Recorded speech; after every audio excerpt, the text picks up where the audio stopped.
कर्जत तालुक्यातून वाहणाऱ्या पेज नदीमध्ये कळंबोली वाडीपासून कवठेवाडीकडे जाण्यासाठी सिमेंट पाईप यांच्या साहाय्याने फरशी बनवण्यात आली होती। त्या फरशी पुलाचं काही सिमेंट पाईप वाहून गेले, त्यामुळे या दोन्ही वाड्यांचा वैवाटीचा रस्ता बंद झालाय।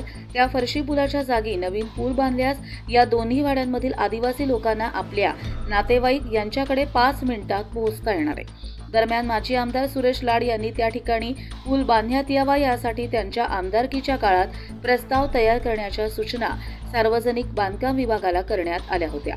या आदिवासी वाड्या पुन्हा जोडण्यासाठी शासनाने तात्पुरत्या स्वरूपात त्या फरशी पुलाची दुरुस्ती करणे गरजेचे आहे। फरशी पुलाचे वाहून गेलेले सिमेंट पाईप नव्याने बसवल्यास स्थानिकांची नदी पार करण्याची सोय होऊ शकते।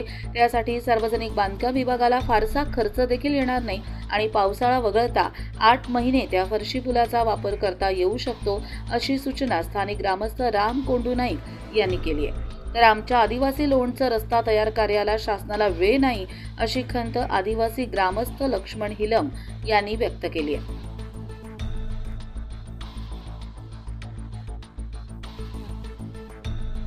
कर्जत लाईव्हसाठी महेश भगत, नेरळ।